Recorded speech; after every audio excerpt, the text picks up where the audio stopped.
We are looking at a man today who is, well, arguably the most successful empire builder in history. That's not an exaggeration. Right. We're talking about someone who took this regional religious movement and just turned it into a global superpower. Yeah. He's set up the calendar, the courts, the taxes, the entire structure of the early Islamic State. And yet he's this figure of complete division. Exactly. You talk to half the Muslim world, he's a hero, the genius, the rightly guided. Talk to the other half. And he's a usurper, a man who hijacked the religion for political gain. It's the paradox of Umar ibn al-Khattab. And that paradox, for me, it really starts with something that completely threw me when I was going through our sources. Let me guess. The Hadith count. Yes. For a guy who is omnipresent, I mean, he was the prophet's shadow for years in every battle, every major decision. He's almost silent in the record. You're looking at someone like Abu Huraira, who converted much, much later. And he narrates over 5,000 sayings of the prophet. And then there's Umar, the architect of the whole thing. And he's credited with what, something like 537? It's a statistical anomaly. It just doesn't add up. Well, it is. And that number, it's not just a piece of trivia. It's basically the smoking gun for the entire sectarian divide. How so? Because the answer to why so few depends completely on whether you see him as the protector of the text or the censor of the tradition. So that's our mission today. We're not just doing a biography. We're going to unpack this paradox of Umar. Yeah. Was he trying to save the religion from, diluting itself? Or was he curating a very specific version of it to consolidate his own power? And we should just say, right up front, we are navigating extremely sensitive waters here.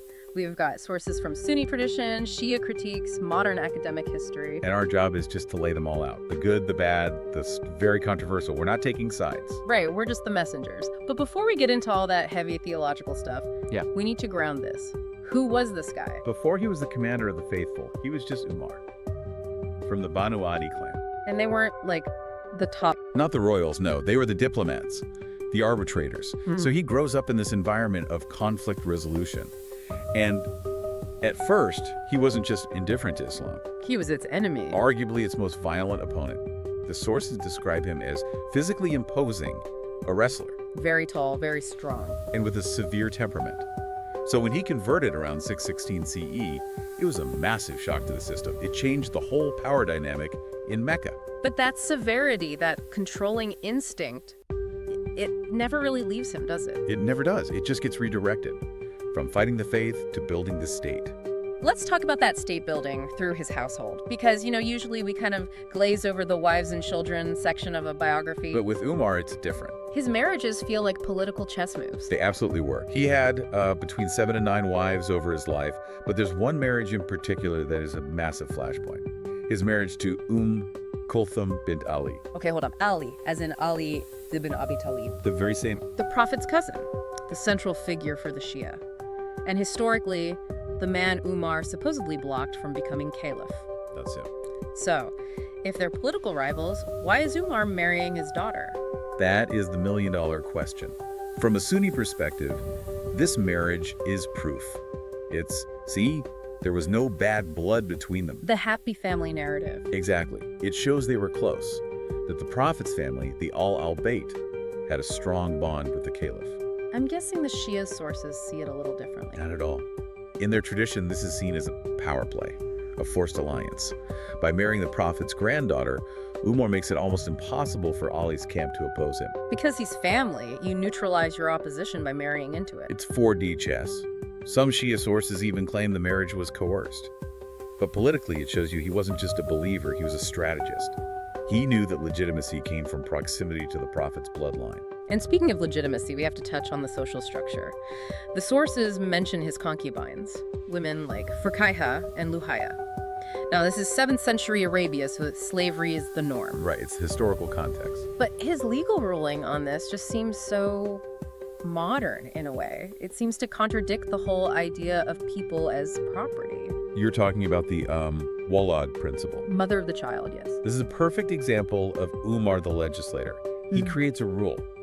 If a slave woman bears her master's child, her status fundamentally changes. She can't be sold. She's no longer just an asset. Right. And the moment the master dies, she is automatically free. Which is huge. But it also highlights this tension, right? He's upholding the system of slavery, but he's hacking it from the inside to create rights. He's rationalizing the chaos. He hates disorder. And that obsession with order brings us right back to that number, the 537 narrations. Yeah, let's dig into this because it doesn't make any sense. If you're obsessed with order, wouldn't you want to write down everything the prophet ever said? Document it all. You would think so. But Umar's logic was the exact opposite. He believed that if you let people focus on thousands of little stories, on hadiths, they would lose focus on the one thing that truly mattered. The Quran. The Quran. He was trying to protect the book by, in a way, suppressing the stories. Sunni scholars have a name for this, right? They call it epistemic humility. The idea that Umar was terrified of the telephone game. He knew memory is fallible. If he narrated something and got one word wrong, he'd be lying about the prophet. And that was a sin he couldn't bear. So he chose silence. I get the personal piety part, but he didn't just choose silence for himself. No, he imposed it on others. There are accounts of him basically threatening other senior companions, telling them to stop narrating so much. He'd tell officials, do not distract the people with hadith, stick to the Quran. And see, that's where the skeptic in me wakes up. Stick to the Quran sounds noble, But the Quran gives broad principles. The hadith gives the details. Exactly. So if you control the hadith or if you silence it, doesn't the state then get to decide how to interpret those broad principles? And that is precisely the critical and Shia argument. They say it wasn't humility, it was censorship. If you suppress the oral tradition, especially the stories that praise certain people, like Ali, you effectively control the political narrative. You strip away the stories and leave a vacuum that only the state can fill. Academics see this as the moment Islam shifts from a community led by a prophet to a bureaucracy led by a caliph. You can't run an empire on stories. You need a centralized text. And here's where the plot thickens. We're talking about him protecting the text, the Quran, but there's a narration that suggests he wasn't even satisfied with the text as it stood. You're talking about the lost verse of stoning. This is one of the most explosive issues in all of Islamic law, the verse of Rashmut. The quote is just shocking. He says, if I did not fear that people would say Umar has added to the book of Allah, I would have written the verse of stoning. Let's just pause on that. The caliph, the guardian of the faith, is saying there is a verse missing from the Quran. But wait, stoning for adultery is a part of traditional Islamic law, right? It's in the Sharia. It is. But it's not in the Quran. The Quran says to flog them, not stone them. So where did stoning come from if the verse isn't there? That's the dilemma. Umar is insisting the verse existed, it was revealed, but it just wasn't written down in the final version. To solve this, Sunni legal theory came up with a concept called naskh al-tilawa, which means abrogation of recitation. Yes, it's this theological idea that God divinely removed the words from the Quran, but he kept the ruling active. The text is gone, but the law remains. I have to say, that sounds like massive mental gymnastics. The text is deleted, but do it anyway. It is a difficult concept. And critics, especially Shia scholars, they pounce on this. They say, wait a minute, you claim your Quran is perfectly preserved, but your own caliph wanted to write a missing verse back in. It also opens a dangerous door. If the caliph can say, hey, I remember a verse about stoning, what stops him from saying, I remember a verse about paying more taxes? That's the risk. It shows Umar wrestling with a gap between the text and the practice. And in that battle, he chose the practice. He chose the practice. And this theme of choosing what he sees as correct over the literal text, it pops up again and again. We see it with Muta and Tarawih. Right, Muta. Temporary marriage. A marriage contract with an expiration date. I marry you for 3 days. It was practiced in the Prophet's time. And Umar banned it. And he didn't just ban it, he said 2 mutas were available at the time of Allah's messenger. And I prohibit them and will punish for them. I prohibit them, not God prohibits them. That's the key line. For Shia Muslims, the argument is simple. The Prophet allowed it. The Quran, in their reading, allows it. Who is Umar to forbid what God made permissible? And the Sunni defense is what? That he wasn't making new law. He was just enforcing a ban the Prophet had already issued late in his life, but word hadn't gotten around. So Umar was just the enforcer. But it's the same pattern. Stepping in to clarify, to organize, to finalize. We see it again with the Tarawih prayers in Ramadan. Exactly. Before Umar, people prayed those night prayers individually or in little scattered groups. It was messy. It was chaotic. And he hated chaos. So he walks into the mosque, sees this, and says, no, let's get everyone organized behind one prayer leader. And when he saw it, all neat and orderly, he called it a blessed innovation. Nima albita. Which is so ironic because innovation is usually the worst thing you can be accused of in Orthodox Islam. But for him, structure was a virtue. Sunnis see it as simply organizing a good practice. Shia and other critics see it as the caliph altering the very format of worship without divine authority. This constant tension, structure versus spirit. And it feels like Umar is always on the side of structure. But there's this one moment where it all comes to a head, the calamity of Thursday. Raziat al-Khamis. This might be the single most pivotal event in early Islamic history.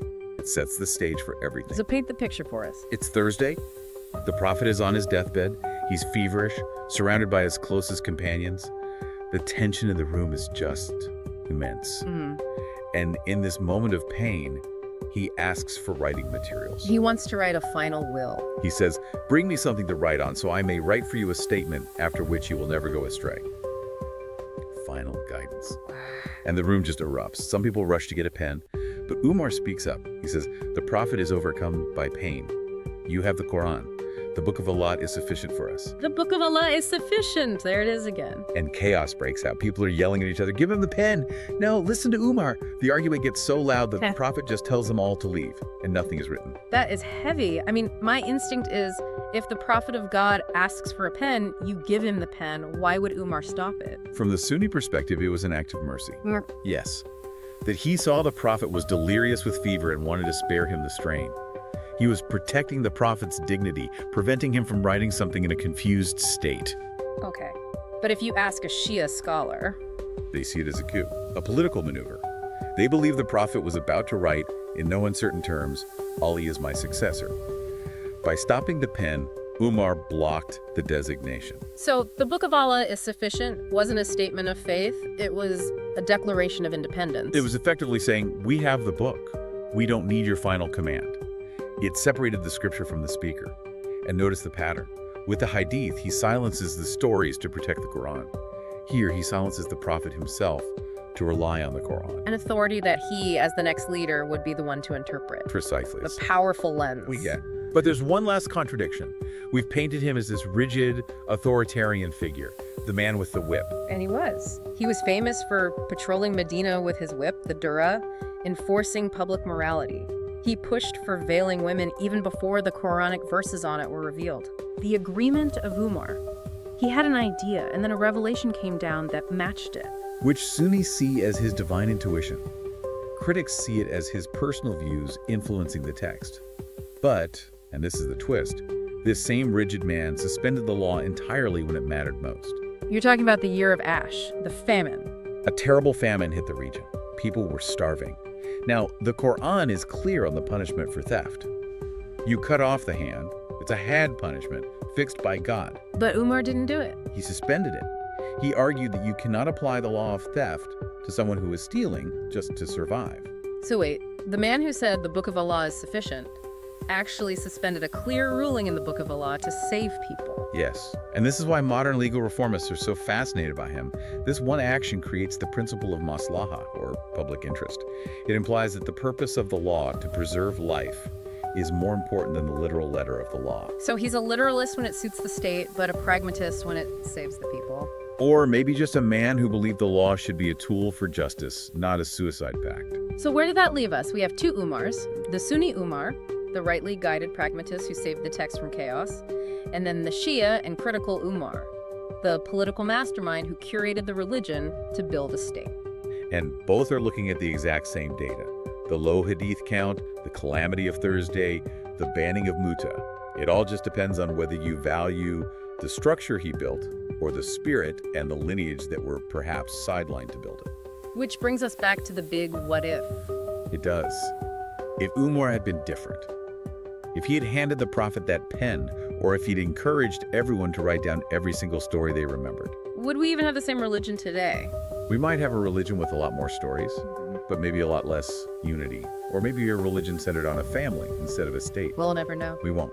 But what we do know is that the version of Islam we have today, this text-centric, law-based, highly structured faith, is, for better or worse, the house that Umar built. That's a lot to think about. The architect, the narrator, and the divide. Thank you for walking us through that. My pleasure. And thanks to you for listening. This has been The Deep Dive. We'll see you next time.